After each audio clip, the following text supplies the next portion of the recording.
Hi there, and welcome to my first tutorial on learning how to crochet.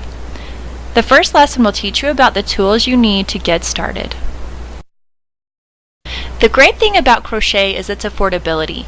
The only tools you need to get started are the right crochet hook, a beginner yarn, and a pair of scissors. So let's review which is the best yarn, hook, and pair of scissors you're going to need to get started. When you go out and purchase your first hook, I recommend buying an I-9 hook to start out with. This hook is a very comfortable hook for beginners, and it also creates bigger stitches that are easier to see. Now on the type of hook, I don't recommend starting out with a plastic or a wooden hook. The yarn doesn't glide well. So what I do recommend is an aluminum hook. This type of hook is light and it is much easier to use when first starting out. It's also very inexpensive. When choosing a yarn, pick a color that is solid in color. Also make sure that it is a light or bright color. The reason I recommend this is because at first it is really hard to distinguish where your stitches are, especially if your yarn is too dark or multicolored.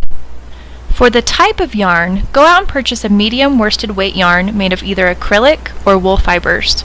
Now any brand should be fine, but if you're still unsure, go out and get Red Heart. I've always had really good luck using Red Heart, and it's super affordable and easy to work with. Now if you're not sure that it's the right kind, look at the label and make sure it has a picture on it that shows the number 4 and says medium. For the scissors, I am sure you probably have something around your house that you can use to get started, especially for now.